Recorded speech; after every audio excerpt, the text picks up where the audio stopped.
안녕하세요. 반갑습니다. 비트코인 뉴스 팡입니다. 자, 금일 뉴스 정리해드리기 전에 좋아요와 구독, 댓글 달아주시면 정말 감사하겠습니다.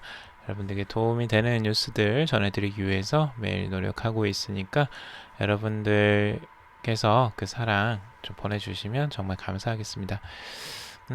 우선 브리핑 먼저 해드릴 텐데요. 그 전에 투자는 항상 신중하게 여러분들 스스로 판단하시고 결정하시길 바라겠습니다. 방송은 그냥 참고용으로만 들어주시길 바라겠습니다. 자, 우선 첫 번째 비트페이에 관련된 소식 먼저 있고요. 지난해 암호화폐로 10억 달러어치 결제를 처리했다라고 합니다. 그 내용 전해드리도록 먼저 하겠습니다. 우선 비트페이가 지난해 암호화폐로 10억 달러어치 결제를 처리했다고 하는데요. 2017년에 이어서 2년 연속으로 10억 달러 이상의 결제가 일어났다고 밝혔습니다. 최근에 이어지는 비트코인 가격의 하락세에도 불구하고 2년 연속으로 10억 달러 이상의 결제를 처리했다는 것은 비트코인이 전 세계 암호화폐 시장의 침체기를 극복하는데 의미 있는 역할을 하고 있다는 방증이라고 생각한다 라고 이 비트페이의 공동 설립자 겸 CEO 스티븐 페어가 이 말을 했습니다. 어느 정도 지금 보면은 비트코인 가격이 떨어졌는데도 지속적으로 이렇게 거래에서 10억 달러 어치가 넘는 규모의 결제가 일어났다라는 부분은 굉장히 긍정적으로 볼 수가 있습니다. 실제 비트코인이 거래에서 사용이 되고 있다라고 볼 수 있고요. 여기서 자세히 보면 실제 이 비트페이 측의 법무법인이나 데이터 센터 이제 제공업체, IT 업체들이 암호화폐 결제 서비스를 이제 시작하면서 B2B 사업 부문이 전년 대비 255%나 상승했다고 덧붙였어요. 그래서 지금 B2B 사업 쪽에서 의외로 이 비트코인 결제, 암호화폐 결제가 많이 일어나고 있는 것으로 보여져요.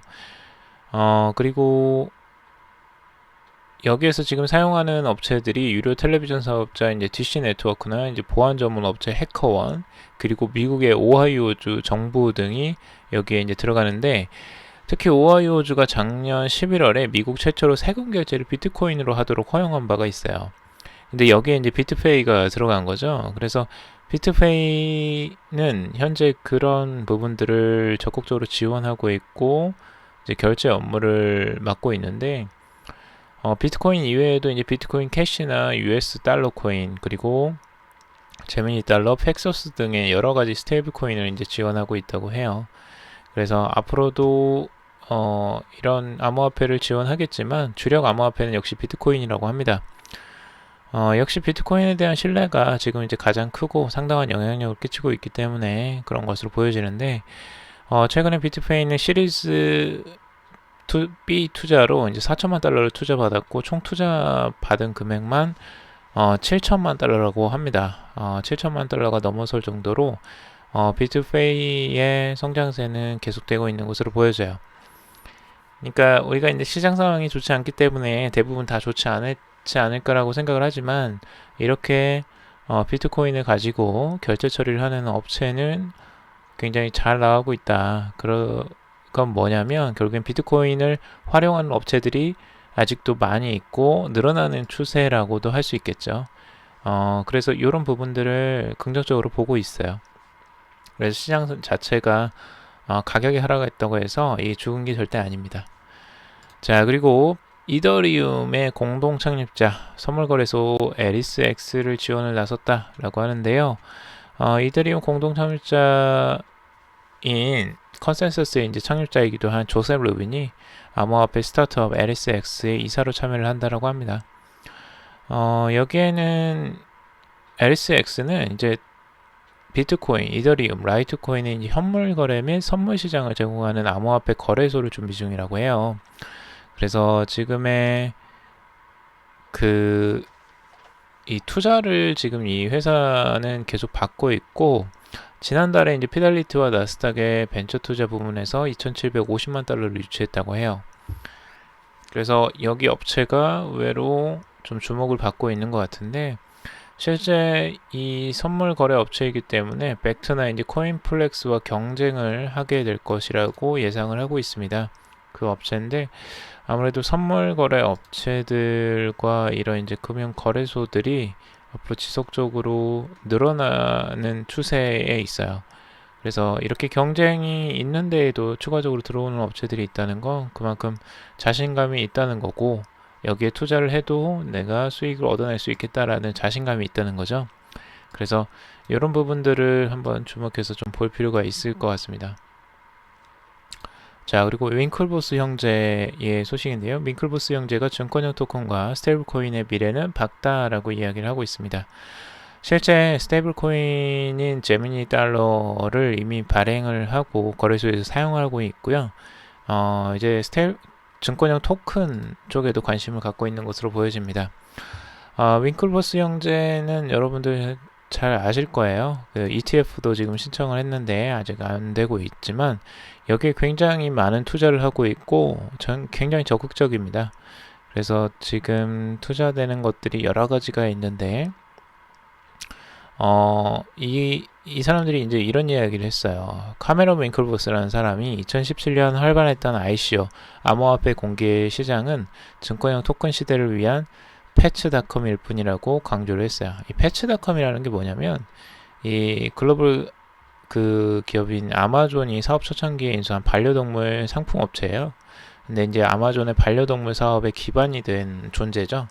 그래서 요거를 이제 ICO 붐도 결국은 이제 증권형 토큰 확대를 위한 초기 기반이 될 것이다 라고 이야기를 하고 있습니다. 이게 이제 왜 증권형 토큰이 이렇게 확대될 것이라고 이 사람들이 장담을 하냐면, 증권형 토큰의 이제 성공을 점치는 배경에는 이제 규제 준수가 있어요. 규제 준수. 그러니까 기존의 ICO는 규제가 없었죠. 규제 테두리가 없었는데, 이 토큰을 증권화하는 증권형 토큰에서는 증권법의 테두리 안에서 이제 발행이 될 수가 있는 거예요. 그렇기 때문에 규제를 준수하기 때문에 더더욱 확장성이 훨씬 더 이제 빠를 거라고 예상을 하는 거죠. 그래서 기존에는 유동성으로 이제 거래가 되지 않았던 이제 부동산 같은 것을 자산을 이제 토큰화하는데 의미가 있고, 이것들이 토큰화되면 증권법에 따라서 거래가 될 것이기 때문에 이제 기관 투자나 이런 것들이 훨씬 더 수월하게 되겠죠. 그래서 이거에 대해서 자신감을 지금 나타내는 것으로 보여져요. 근데 증권법을 아무래도 적용받으면 좀 까다로워지긴 하겠지만 거래는 되게 원활하게 될 가능성이 높죠. 그래서 아무래도 이거는 기존 증권사들이 좀 유리하지 않을까라는 생각도 들어요. 이 증권형 토큰이 이제 발행이 되고 그게 활용이 된다면, 그래서 아무래도 2019년도에는 요게 확실히 곽광을 받을 것으로 보여집니다. 증권형 토큰이요. 그리고 코인제스트가 전산화 오류로 비트코인이 5.5만원에 거래가 되었다고 합니다. 암호화폐가 이 코인제스트에서 18일날 6시 45분경에 모든 암호화폐가 이제 일제히 폭락을 했다라고 하는데요.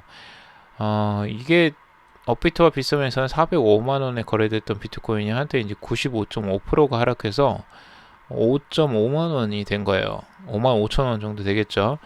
비트코인뿐만 아니라 다른 코인들도 똑같이 하락을 했습니다. 이더리움, 코즈, 리플, 하이콘 등이 갑작스럽게 이제 매도 물량의 큰 낙폭을 기록했다고 해요. 요걸 보면 코인제스트 측에서 뭐가 이제 문제가 있어서 이렇게 이제 상황이 발생했느냐. 지금 이벤트 코인 에어드랍 중에서 이제 전산 오류가 발생했다고 해요. 그래서 이게 코인이 갑자기 들어가지 않아야 될 그 곳에 들어간 거예요. 그러니까 개인 지갑에 에어드랍 형식으로 그 비트코인, 이더리움 등이 이제 갑자기 들어가 버린 거죠. 개인 지갑에. 그래서 그 지갑에서 이 사람들이 갑자기 매도를 해버린 겁니다. 그러니까 개인이 받았던 것들을 매도를 해쳐버리니까 갑자기 순식간에 엄청난 금액이 하락을 해버린 거예요. 그래서 이걸 이미 매도한 사람은 뭐 갑자기 또 엄청난 돈을 벌었겠죠. 근데 이제 그 과정에서 코인제스트는 이게 이제 굉장히 당황스러웠을 거고, 실제 이 가격에 거래가 된다는 것 자체가 되게 지금 말이 안 되는 건데, 이때 매수를 했던 사람은 어떻게 될지 모르겠어요. 그러니까 이거를 그 사람들의 무슨 잘못은 아니었기 때문에 거래 금액이 그렇게 떨어지는 부분에 대해서 뭐 어떻게 뭐라고 할 수 없는 상황이기 때문에 코인제스트는 굉장히 난감한 상황일 것 같아요. 지금 현재. 그래서 이게 지금 이제 증거 자료도 뭐 올라오고 있다는데 빨리 좀 잘 해결이 됐으면 좋겠네요. 자, 그리고 암호화폐 라틴 아메리카 P2P 암호화폐 시장이 성장세에 돌입하고 있다라고 하는데요. 지금 라틴 아메리카라고 하면은 우리 이제 콜롬비아, 페루, 베네수엘라 뭐 이런 곳이 보통 있죠. 그리고 아르헨티나, 도미니카 공화국, 멕시코 이런 쪽이 있는데 지금 최근에 이 남미 쪽, 라틴 아메리카 쪽이 굉장히 P2P 간 암호화폐 시장이 굉장히 급격한 성장세를 나타내고 있다고요. 왜 이렇게 나오느냐? 결국에는 그 자국 화폐가 인플레이션이 엄청 심하기 때문이죠. 자국 화폐를 믿지 못하고 그 화폐 대신에 지금 암호화폐를 사용하는 것으로 보여집니다. 그래서 P2P 거래량이 급격하게 성장세를 나타내고 있다고요. 이런 부분은 뭘 나타내냐면 결국에는 암호화폐가 기존의 화폐의 빈약한 부분을 채워가고 있다라고 할 수가 있겠죠. 그래서 믿을 수가 없잖아요. 자국 화폐가 이렇게 가치가 뚝뚝 떨어지는데 그걸 계속 그 거래 수단으로서 사용하기는 굉장히 힘들 거고 결국엔 사람들끼리는 P2P 개인 간 거래에서는 암호화폐를 오히려 더 신뢰를 하고 있다는 부분입니다. 그래서 만약에 또 이런 자국의 화폐가 이렇게 흔들리는 국가가 있다면 이렇게 될 가능성이 굉장히 높아 보여요. 개인 그 자국 화폐를 쓰지 않고 암호화폐가 오히려 더 신뢰도가 더 높기 때문이죠. 그래서 그런 쪽으로 더 높아져 간다면 암호화폐가 보급되고 확장되는데 더 큰 역할을 할 수도 있을 것 같아요. 그래서 이런 부분을 좀 지켜보셔야 될 것 같습니다. 자, 오늘 뉴스 정리한 건 여기까지 정리를 해보도록 하고요. 여러분들이 도움이 되셨으면 좋겠습니다. 투자는 언제나 신중하고 여러분들이 스스로 판단하시길 바라겠습니다. 다음에 더 좋은 소식 가지고 오도록 하겠습니다. 즐거운 주말 보내시고요. 다음에 뵙겠습니다. 감사합니다.